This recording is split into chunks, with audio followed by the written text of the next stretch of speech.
Support comes from Missouri Forest Products Association, committed to sustainable and sound conservation of the state's forests, which support more than 41,000 Missouri jobs, resulting in a $10 billion industry. ChooseWood.com. From the St. Louis Public Radio Newsroom, this is The Gateway. It's Friday, September 20th. I'm Wayne Pratt. Ahead, conductor Stéphane Denève fell in love with music as a young child in a small town in northern France. I was going to a Catholic school with an old nun that was playing the organ. When I was 10, I was hiding to listen to her because I thought the sound of an organ was extraordinary. St. Louis Public Radio's Jeremy Goodwin visited Denève as the conductor prepared for his first concert as the new music director of the St. Louis Symphony Orchestra. First, the news. Missouri Governor Mike Parson is pledging additional manpower and funding to help St. Louis and St. Louis County fight a wave of violent crime. St. Louis Public Radio's Rachel Littman has more details on the governor's crime-fighting plan. Starting October 1st, members of the Missouri State Highway Patrol will join a variety of task forces that focus on violent crime. They'll also be deployed along the city's highways in what Parson calls surges. A total of 25 troopers are involved. This is not the first time troopers have been a part of crime-fighting efforts. They patrolled in the city limits between July 2017 and March of last year as part of former Governor Eric Greitens' so-called St. Louis Safety Plan. Parson says he believes these new patrols will have an impact. We're working with the federal and the state and the county and the city to really making sure we utilize them resources where they need to go. Parson also announced he would direct $2 million of state funding to victims of crime in St. Louis. I'm Rachel Littman, St. Louis Public Radio. The state of Missouri has recorded its first vaping-related death. The Department of Health and Senior Services says a man in his mid-40s died this week at Mercy Hospital in St. Louis. He had an illness associated with the use of e-cigarettes. State health officials say the man had normal lung function before starting to vape in May. His name has not been released. He was hospitalized since August 22nd. The state is reporting more than 20 cases of possible vaping-related illnesses since late August. The Centers for Disease Control and Prevention says there have now been 8 vaping-related deaths in the U.S., including 1 in Illinois. Controversial developer Paul McKee might have another chance at more than $8 million in tax incentives for his Northside urgent care development. As St. Louis Public Radio's Kay Petrin reports, the project has struggled, and the new agreement would extend construction deadlines by about 2 years. The Board of Aldermen will consider renewing a development agreement that partially reimburses McKee for building a 3-bed urgent care on the former Pruitt-Igoe site. Alderwoman Tamika Hubbard has proposed a bill that would update the agreement. The new terms would give McKee extensions to find financing and complete the project. By the current agreement, construction on the urgent care should have ended in February, but right now the site is a mostly empty lot. It's also not clear if the existing agreement even can be renewed, since the city claims McKee failed to uphold his end of the larger Northside regeneration development deal. City officials said in a statement that they're reviewing the proposal, but declined to comment on whether they plan to work with the developer again. Representatives for the urgent care canceled a scheduled interview. I'm Kay Petrin, St. Louis Public Radio. If you are a fan of this podcast, tell a friend. Also, tell others by writing a review or rating us on iTunes, Spotify, Stitcher, or wherever you get your podcasts. This weekend marks the beginning of the Stéphane Denève era at Powell Hall. The French conductor is only the 13th music director in the 139-year history of the St. Louis Symphony Orchestra. It's a big milestone for the 47-year-old who comes from a working-class family, but says he discovered at an early age that he was born to conduct.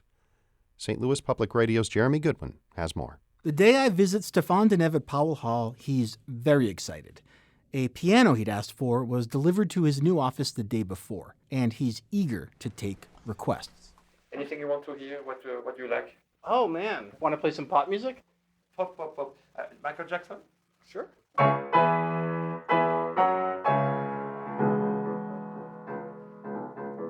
When I asked for something by Beethoven or Shostakovich, he plays a little of each, showing me how Beethoven's 23rd piano sonata influenced Shostakovich's first.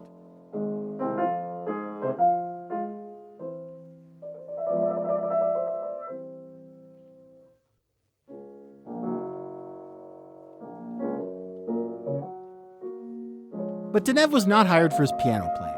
He's here for his first opportunity to lead an American orchestra as its music director. He also leads the Brussels Philharmonic, where his wife and 11-year-old daughter live. Classical conductors can get a reputation for being aloof, humorless, very protective of their status. Denève is different. He grew up in a small town in the north of France and was not expected to become a professional musician. I have the feeling that this life that I have is a permanent bonus. My father was a construction builder. My grandfather was a construction builder. My great-grandfather was also a construction builder, and I was meant indeed to continue that. It's an unexpected life, so how could I not be cheerful and joyful that I have this life? When I met with Denève last week, it was his first day of rehearsal with the orchestra as its music director. He was wearing all white, just like he did on his wedding day, in tribute, he said, to his new musical marriage with St. Louis Symphony Orchestra.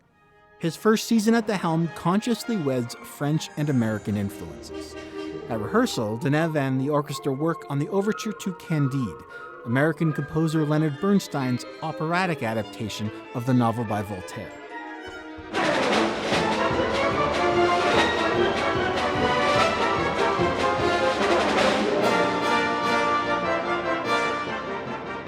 The season's formal opening concerts this weekend include George Gershwin's An American in Paris and works by French favorites Ravel and Debussy. Denève knows he's come a long way. I was going to a Catholic school with an old nun that was playing the organ. When I was 10, I was hiding to listen to her because I thought the sound of an organ was extraordinary. One time she found him hiding there amid the pews and suggested he take piano lessons. He did. And on his 14th birthday, he conducted a student ensemble for the first time. That's how I got the virus, I must say, and I decided to become a conductor quite early. I really kind of knew in me that I would do that. I can now maybe reveal it. For very long I thought it was too pretentious, but actually that I kind of never doubted. I was quite sure from early on that that was my way. He says that as a young pianist playing chamber music, he was lonely. So he made his instrument the orchestra itself. As an in-demand conductor, he's gotten the chance to work around the world. Here he is leading the Royal Scottish National Orchestra in Debussy's La Mer, which is also on the program this weekend.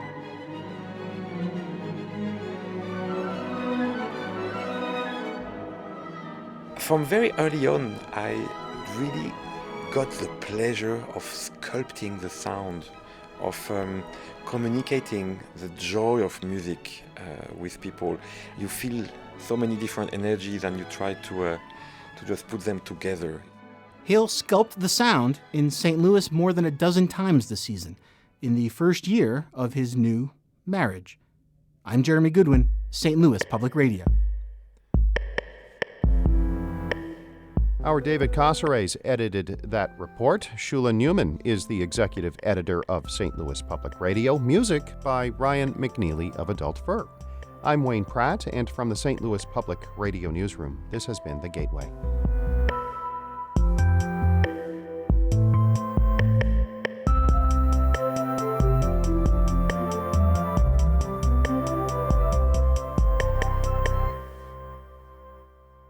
Support comes from the Missouri Forest Products Association, providing more than 41,000 jobs in the production of wood pallets, railroad ties, white oak barrels, hardwood floors, and more.